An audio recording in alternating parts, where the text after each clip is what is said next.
Ladies and gentlemen, welcome to another video by your resident motorcycle Devon boy, the Hungry Hornet. And today's video is a banger. A beginner's guide to motorway riding, yes, and what a glorious day to do it. So for today's video, we're starting off on the dual carriageway, because obviously you tend to start on a dual, and then you tend to go on to a normal motorway.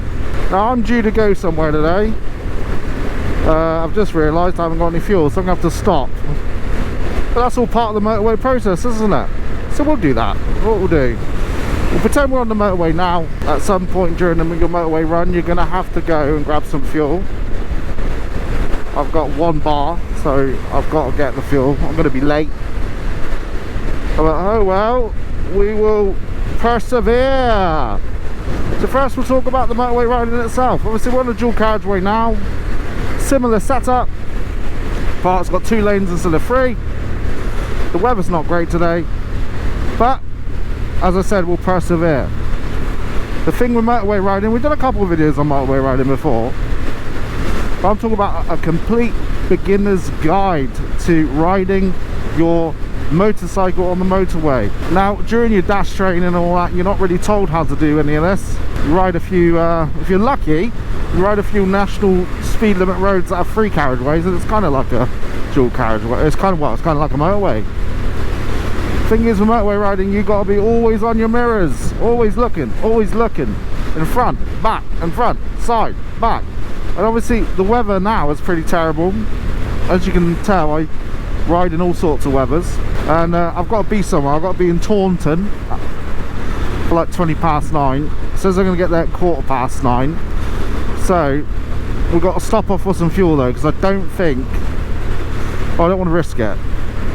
I've got to go somewhere because I'm meeting a few of my mates, and we're going up in the car into Cardiff for a bit of fun. Now the thing with the motorways is obviously everyone's going in a straight line, and when people go in straight lines for a long time, they get a little bit upset, a little bit depressed, a little bit impatient, and that's when silly things happen. They'll start coming out of their road position, maybe their lane, and they won't think about it. They might forget to hit their indicators. So indicating is a big thing on the motorway, and confidence is a big thing on the motorway. It's a fast road, isn't it? And the conditions, don't really matter what the conditions are, people tend to ride. Look at this, it's pretty rainy, pretty bad weather, and everyone's hammering it on this dual carriageway. North Devon Link Road, which is known as being a little bit of a shitter, that link road. So usually, because we're going on the M5, we'd come off this and turn left, first exit.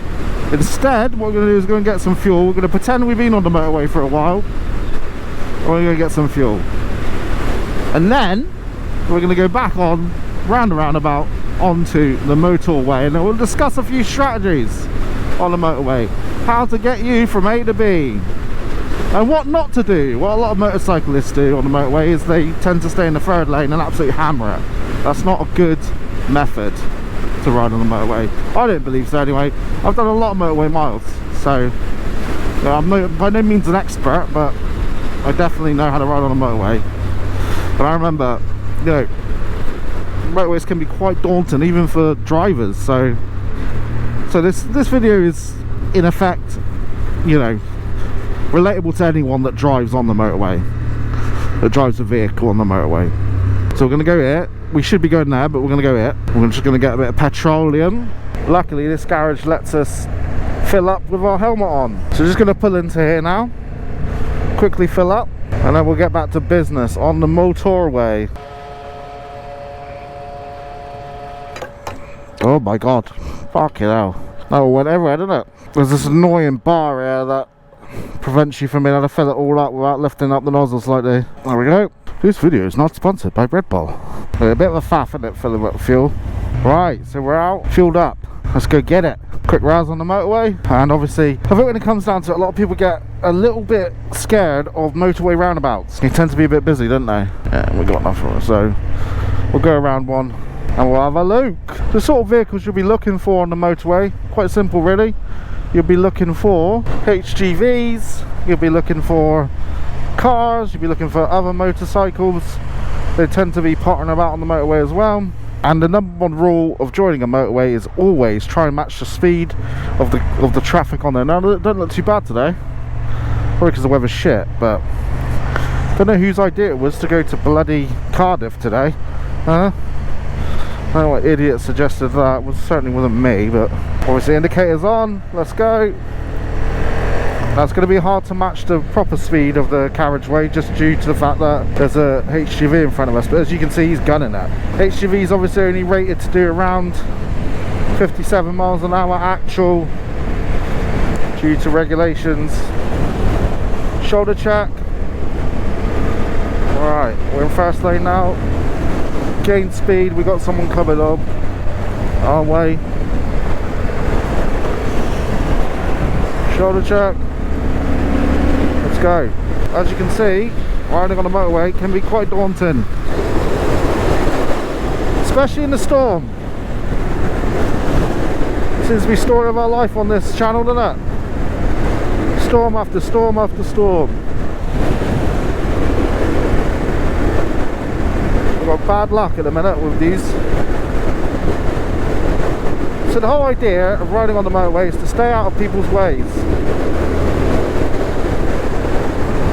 Try and match other people's speed. Now the problem with the motorway is everyone's overspeeding. Now, I've discussed this on my channel before. My speedometer at 70 miles an hour is actually 75 miles an hour. As you can see, we're doing 75 miles an hour now. Look, 70 on Waze, there you go. And everyone else is doing about 75, 80.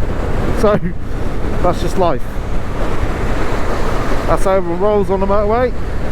But yeah, so as you can see, we find ourselves now in the middle lane. Now we don't want to stay in the middle lane, we've got to get into the left lane, alright? Even though the hard shoulder's being coned off. But we don't want to, we want to maintain our speed. We don't be stuck behind any vans or anything like that, or cars doing 65 miles an hour. I don't anyway, because I got to go, I got to be somewhere. Now obviously the road conditions are wet now, so we've got to slow down slightly. This guy's just come in front of us. Yeah, we've got to slow down because of the stopping distance between cars on the motorway. It's quite a large distance anyway, because the speed you do it. So I reckon we could slot in behind this car here and we should be fine. So now, right, we found our groove. It's all about finding your groove on the motorway. This is your groove, alright? Don't try and push it all the time. There's little bits and bobs. Think of it like a gradual sort of bar chart. Yeah? Now, you don't want to always be going, you know, accelerating, accelerating, accelerating. You've got to slow down a bit, you know, survey, etc., etc. Obviously, it's raining a lot now, so we don't necessarily have to be at 70 miles an hour max for the entire journey. I've got to be somewhere and I'm going to be late, but that doesn't mean that you should speed, alright? So as you can see, this guy's, I can't tell if that's his brake lights or just his lights. So it looks like he's slowing down slightly anyway. So we're end up going for an overtake. So we hit the signals, mirrors, shoulder check, move in a position, shoulder check, off you go. Cancel the indicator, slightly accelerate because we're going uphill. Slightly, so try and hit your max 75 miles an hour. Indicated for me anyway, at least, is 70 miles an hour, as you can see. So we'll try and make sure that we maintain our 70 miles an hour up the hill. Most people like to start speeding up when they're being overtaken. I don't know, defensive riding. This bike can obviously go up this hill fine. I'm just trying to stick to the speed limit, so I'm a good boy. Right, once you clear him off, check on the mirror when you can start seeing him. There you are, there he is. Check, indicate, check, back into the left. Alright, there you go. You're like overtaking on a motorway, very simple. Making sure your road position is one of confidence, you know. You don't want to be riding in the gutter like this, yeah.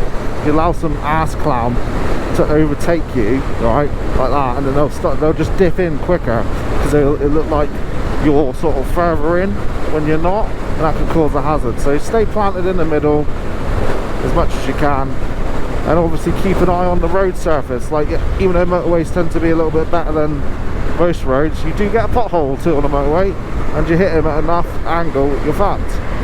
Another thing to keep in mind on a motorway is wind. As you can see, we're being pulled pillar to post here today. So you got to be careful, because when you overtake this lorry here, what you're going to find is you're going to have wind sucking you in that way, and obviously wind this way as well. So you have a crosswind. So position yourself a little bit over there to counteract it. Signal back in to the left. Left is best. A lot of people like to stay in the middle. The middle is not good for riding your motorcycle. It's not good for driving your car. The middle is an overtaking lane, but people like to live in that overtaking lane because they think it's some sort of, oh, average speed check. There you go. Ooh, boom. There you go. That was nice, wasn't it? I didn't know they had roadworks up here. You got some average speed checks near Wellington as usual. Got some speed cameras. Obviously, average speed checks, people tend to not understand how they work. So the speed camera will check you at, let's say this one here will check you now, right? And then a lot of people think they go past the speed camera and start speeding up again and then slow down next to the average next speed camera. That's not how it works, mate. Okay, you do that, it's measuring your average speed. Why is this closed again? Did they just fix this? Did they just do this area? When did this start? Sorry, I know I'm digressing here, but fucking hell, mate, have I gone back in time? I swear Wellington was done already. What are they doing now? No, mate, honestly, these guys, you can see they're always hard at work. Lots of activity. They're making a fourth lane. Working on the slip by the looks of it. Does that mean we could go in there? Because it's not coned off. I don't know, we'll see. Anyway, yeah. So the speed camera here will be checking us now, going, alright, what's he doing? Okay, how fast has he been going? And it's basically measuring how long it takes you to get from A to B to C to D to E, and then working out your average speed, yeah? But yeah, so, you know, if you got there in 2 minutes instead of 2 minutes and 40, it can work out that you were probably doing 62 miles an hour and a 50, and then it will fine you. That's how that works, yeah? More or less, layman's, yeah? Well, this is part of motorway life. Motorways are full of this nonsense, but it's confusing, and for a new rider, new driver, you can think, what the hell is going on here? Why is that not coned off? Can I go in there? No, I can't go in there. Blah blah blah, blah blah blah. Motorway etiquette as well. Another thing is, obviously, when you get into a junction and you're carrying on, it's a good idea to move into the middle lane to make sure that any oncoming traffic on the slip road can get on easily enough.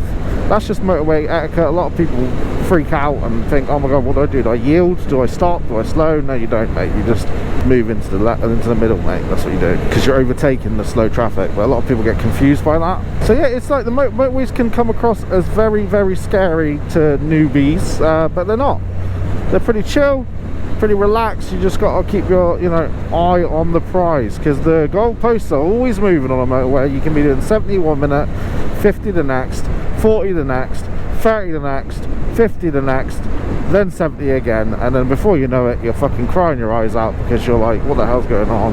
And then, you know, they put stupid shit like that on the road just then, like markings where you think, is that the lane? No, it's not the lane, that's the lane. So then you're like literally going out your lane because you're trying to follow the road markings, and you can't because they started painting them the wrong fucking colour, and it's just a shambles, mate. So then after you exit your little fucking slow down zone where they're working on the road, then you can get back into 70 easily enough, and then start your continue your journey again. So we've got 4.6 miles until we go off into the slip road to our destination. We'll keep it rolling until then, I guess, just to, so you guys can see how to exit a motorway. You saw how to enter one, you see how to exit one, etc, etc. This isn't the most riveting video in the world, but hey ho, one thing to always make sure when you're crossing these little bridges here, the wind can get quite bad. Now in France they've got signs saying like warning, violent wind. We don't have many signs. I believe we have like a windsock sign sometimes, but very rarely. Those are usually near fucking airports, so from what I can tell. Taking it at your pace. The motorway can be done at your pace. It's fine to be done at your pace. There's nothing wrong with it being done at your pace. If you want to sit in the motorway doing 65 instead of 70, that's your prerogative. Make sure you stay in the left. A lot of people do that. A lot of people think the speed limit here is some sort of target. It isn't a target. It's depending how you're feeling. I know a lot of motorcyclists like to take it nice and easy on the motorway. You know, they're just like chilling out, because obviously miles per gallon wise, you know, the motorway can affect how much fuel economy you get out of your motorcycle. This one isn't great. It does about 55 mpg, which is it's not bad, but it's not great either. Like, you know, it means that I'm filling up every 160 miles. And the mileage I do, that means I'm filling up often. Slip back into the lefty. We're 2.4 miles away from our turn-in. So that means we've got to start thinking about, how do we get back to where we're going? How do we prepare ourselves to getting off the motorway? Now, a lot of people can struggle with this, and they don't pay attention to either their sat-nav or their signs. What you'll find is the motorway will warn you that there's a slip road coming up. They'll say junction whatever's coming up, 1 mile. So have a 1 mile marker. That gives you enough time to prepare. Now, a mile on a motorway at 70 miles an hour is around 45 seconds to 50 seconds, yeah? So you've got 50 seconds to get yourself into position, yeah? Now, one thing you'll notice is people will start really slowing down in the left lane once they get close to a mile marker, yeah? Because they're preparing. Now, if you're impatient like me and you want to be fucking hanging about, so driver doing 45 miles an hour, right? Get yourself ready, get back in the middle and overtake him, because it's nonsense doing that, to be fair. Right, look, they slow down. I know what it is, it's some sort of thing they do. Drivers are weird, man. And you'll find once you get near the slip road and it's raining like this, there's loads and loads and loads of spray, so your helmet gets covered in spray.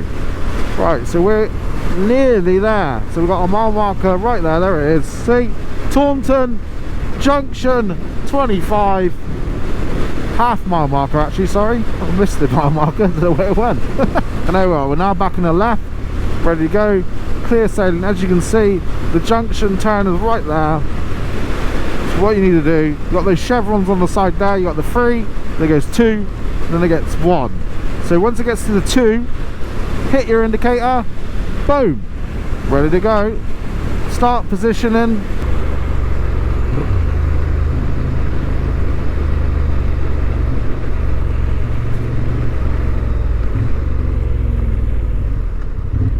And there we are here. And then obviously you got your slightly complicated motorway roundabout, but that's it, you know, it's usually traffic light controlled, and Bob's your uncle. It's very simple. Obviously you look out for traffic, pedestrians, all sorts of stuff. Move off.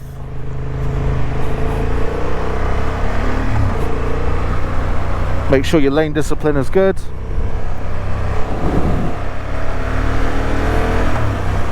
Boom. If you've enjoyed this video, please give it a like and subscribe. Remember that obviously you're not doing 70 miles an hour anymore. Usually they're around 40 miles an hour outside of a motorway, going back into 30s. But keep an eye out for speed signs and speed indicating signs. If you've enjoyed this video, give it a like and subscribe. Comment below. Until next time, I've been the Hungry Hornet. You've been incredible. Ta-ta.